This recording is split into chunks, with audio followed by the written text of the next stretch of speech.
Bonjour, je m'appelle Alfred Manuel et j'ai choisi de vous proposer une série de petites vidéos pour partager avec vous ma vision de la kinésiologie et plus spécifiquement de l'ontokinésiologie dont je suis le cofondateur avec Dominique Rénon.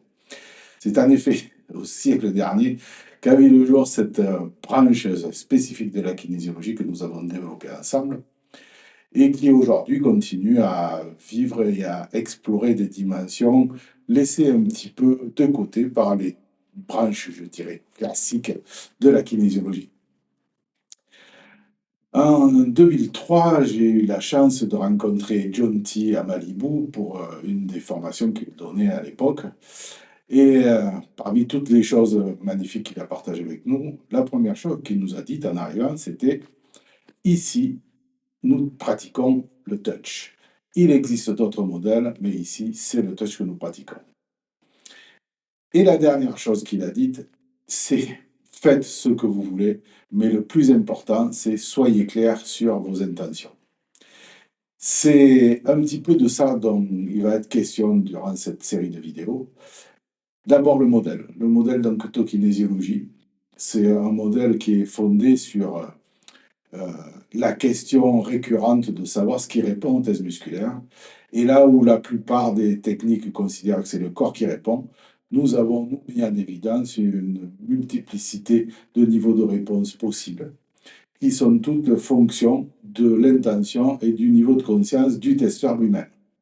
Et c'est ça que je pourrais développer dans d'autres petites vidéos.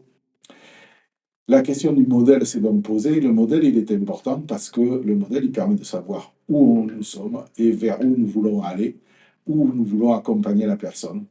Et dans notre vision, dans notre modèle, il apparaît trois grands niveaux de réponse au test musculaire que nous avons appelés le conscient, qui parle de tout ce dont nous avons conscience, dont la personne a conscience, ses pensées, ses émotions, ses ressentis, ses souvenirs.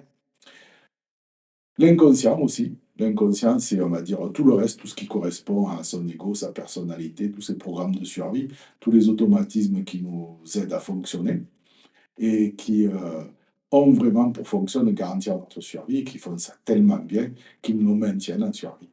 Cet inconscient qui est à l'origine de l'immense majorité des choix que nous pensons conscients, mais qui en fait nous montre que notre conscient n'est qu'une marionnette de cet inconscient.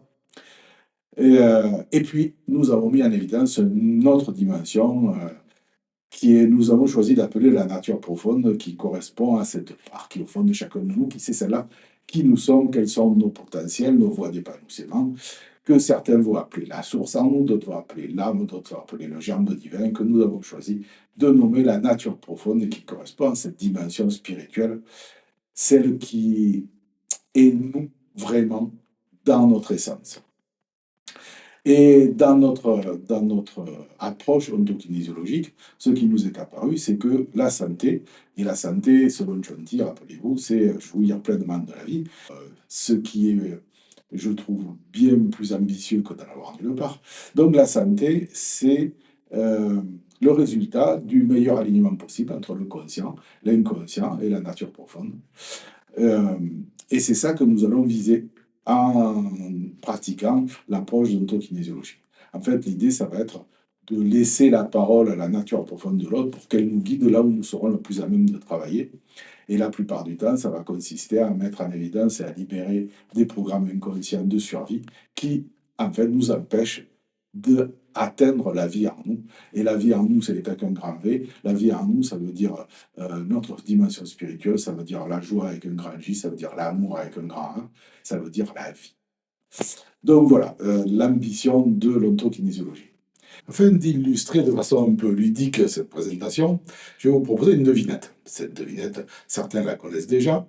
Il s'agit de relier ces 9 points par 4 traits droits sans lever le crayon.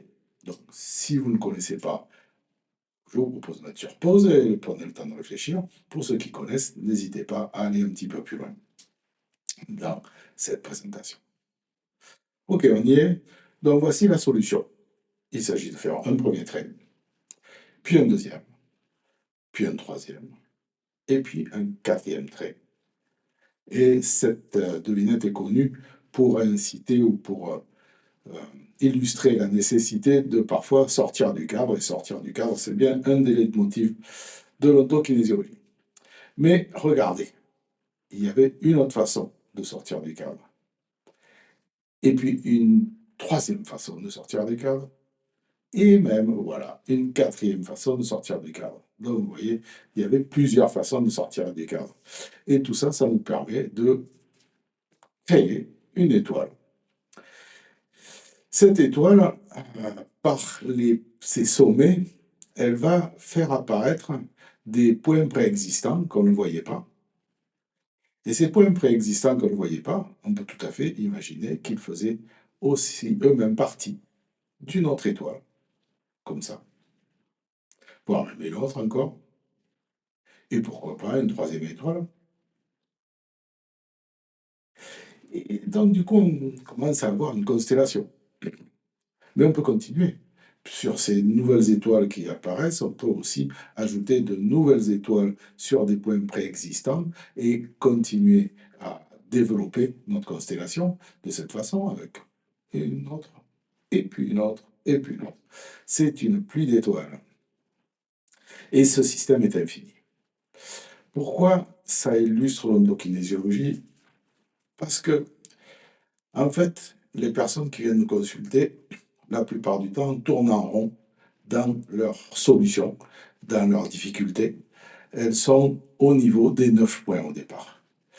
Et ce schéma nous montre que la solution à une difficulté qui est sur un plan, elle est sur le plan supérieur, comme l'illustre ce cercle.